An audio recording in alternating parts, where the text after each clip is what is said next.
Good evening, darlings. Tonight's a little darker topic. YouTube user LegolasGreenleaf asks, although I know that the topic is difficult for you, but could you tell me something more about my mother? You know, you've heard many stories about your mother. There of course are many that I haven't told you. What can I tell you about her? Well, you know, she of course spent time as a guardsman for much of her life before we began our courtship, and she was a scout also during that time. So she was sent on a lot of very dangerous missions, and of course she came back unharmed from just about all of them. You know, she got the minor injury here, there at most, but she was so quick with the blade, so quick. And of course, you know, she was one of the most gifted with poisons and also poison antidotes in the kingdom. So she really, you know, was very valued as a scout, as an assassin a couple of times, which we have never talked about. You know, she didn't really like to talk about that aspect of her life. I think she felt a lot of guilt about taking the lives of others, even mortals. She felt quite badly about that and never wanted to sort of disclose that. But she also, in line with treating all lives as sacred, she also sort of treated almost everyone as if, because all lives were sacred, that there was sort of an equality to all living things, in a way that I think sometimes we as elves forget to do with mortal creatures. And so I think some people sort of resented the fact that she was willing to speak the same way to sort of to a mortal as to a baker, as to the head of the guards, as to basically anyone who wasn't royalty, because of course, you know, she had to show some deference, but that's part of sort of what attracted me to her, because you know, she of course was aware that I was crown prince, but she didn't treat me with that sort of distant delicacy that so many others did. She still treated me as though I was a person, not just some high thing that could break if you said the wrong word, which so many people acted around me, particularly at that age. And of course I understood why, and I tried to think of it as I'm on this pedestal that they can't reach, but it was also sort of painful to know that I could never sort of form those bonds, and then here comes this brash young woman who is not afraid of that, who doesn't care sort of about that sort of, I can't even think of the words, but,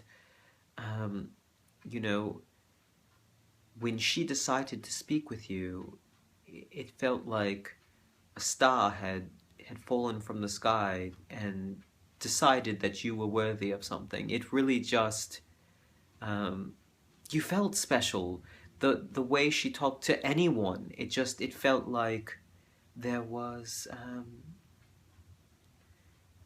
well, there was just such a beauty in the way that she really did treat everyone as though they all were special.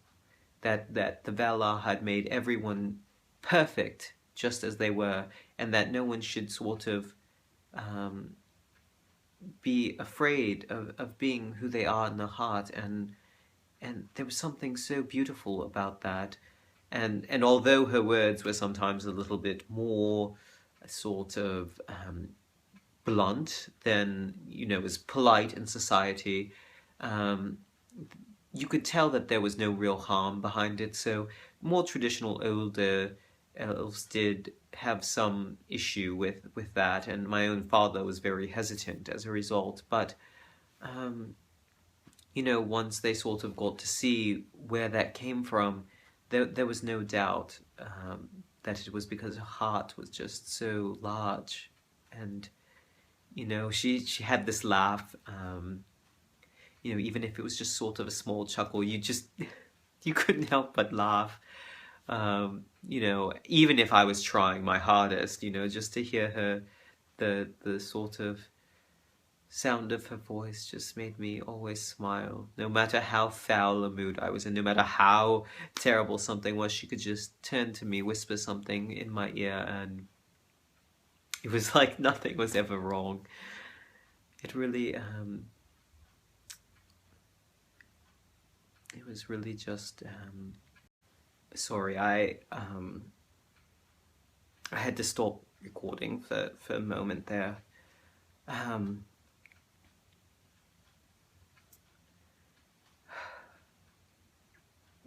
Your mother was the most beautiful and wonderful person in my life other than you, and I wish that you had had a chance to really get to spend more time with her. The time you had together was far too short.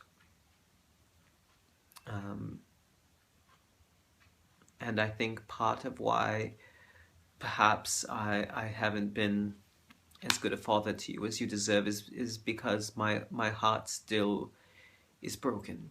And you have been the most wonderful thing that she's given to me. You honestly have, my son, and I know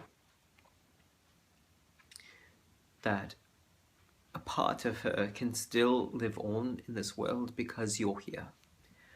And there's a lot of times when I look at you and I see her smile, or I see that you have the same eyes, and when I know that you're happy, it's like a part of her is still here with us, and is still happy. And I've made a lot of regretful actions in my life. I think anyone who lives does, but I will never ever regret the time that I had with your mother, and I will never regret the fact that you were brought into this world, no matter how much I may yell at you or berate you for various things that I disagree with, and there are some, I admit, and